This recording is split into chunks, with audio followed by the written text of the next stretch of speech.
जय श्री राम जी महाराज जी, जय माता सीता जी, जय जरंगली महाराज की, जय जय श्री श्री एक जाट जय श्री नीम करोड़ी जी महाराज जी, जो नीम करोड़ी महाराज जी के अनंत लीलाओं में हम आज आपको बाबा जी की शरीर लीला से पहले ये लीला बताने जा रहे हैं जो बाबा जी ने अपने भक्ति के साथ की थी।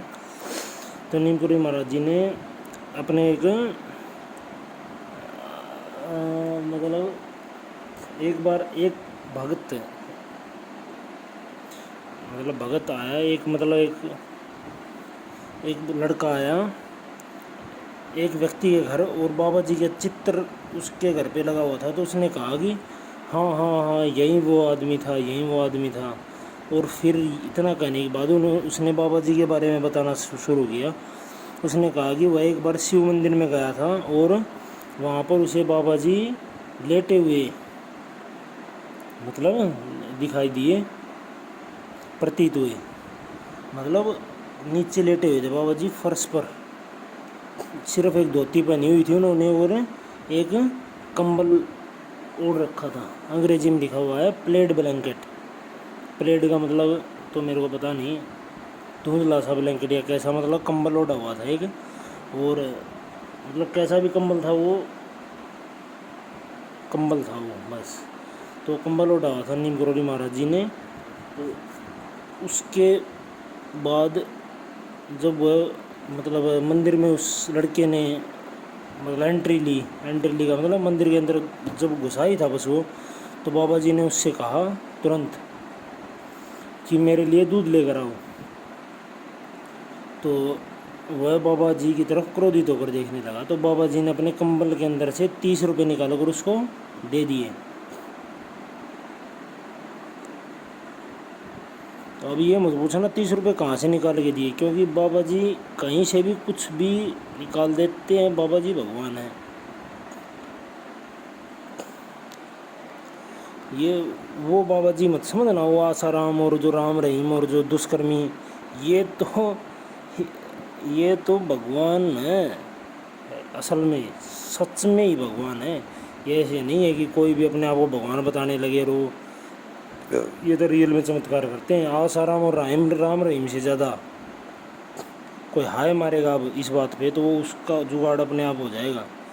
उनसे ज़्यादा चमत्कार तो सर मैं करके दिखा सकता हूँ, बिल्कुल दावे से बोल रहा हूँ मैं। अगर कोई मेरे को कहीं भी बुलाना चाहे तो बुला सकता है। तो अब आगे बता रहा हूँ मैं भक्तों। तो नीम करोड़ी महाराज जी ने लड़के को 30 रुपये देकर दूध लाने को भेजा।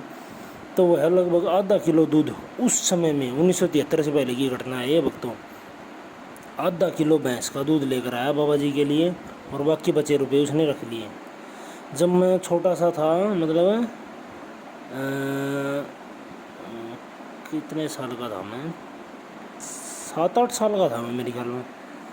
तब दूध का रेट था, याद है मेरे को, 7 रुपये किलो दूध का रेट था, 7 रुपये किलो। बिल्कुल याद है मेरे को, क्लियर साफ। क्योंकि मेरी माँ बताती थी बाद में कि क्योंकि उस समय हम बहुत गरीब थे, हमारे ऊपर कर्जा वगैरह भी होता था उस ज़माने में। तो मेरी माँ को याद है कि भाई 7 रुपये किलो के हिसाब से हम दूध लेते थे, और उस समय की बात। तो ये तो मैं होगा 7-8 साल का, 2002-3 की बात है ये, 2001-2 की लगा लो। तो 1973 में क्या रेट होगा उसका, तो कोई 54 से भी नीचे होगा। 2-3 पैसे का 1 किलो दूध आता होगा, या 5-7 पैसे का। तो 30 रुपये दिए, बाकी उसने रख लिए। कितने रुपये उसने रख लिए उस समय के। तो बाबा जी ने उससे कभी भी वो पैसे वापस नहीं मांगे। तो आगे रामदास लिखते हैं कि रामदास लिखता है कि वो बाबा जी समझते हैं कि किसको क्या देना है। अभी से बुरा मत मानना, कोई मानने तो मानने जाओ, जो बुरा मानता है वो वही है, वो चीज़ के नाकाबिल है वो जो बुरा मानने वाला वो हमें पता है, भगवान को भी पता। वो जिद से पैदा हो रखा है बस यहाँ पे, और उसके लिए लंबी नरक की यातनाएं लिखी हुई हैं। अब इस चीज़ में वो मत मानना हाँ, क्यों जिद क्यों करी तूने, क्योंकि भाई जिद अभी ये बहुत लंबा विषय हो जाएगा, इसके अंदर हम बोलना नहीं चाहेंगे। इन दुष्टों के लिए वीडियो भी बनाना पड़ता है, इनके पास पहुंच भी जाता है मेरे ख्याल में एक आधे के पास, तो क्या करें हम। तो फिर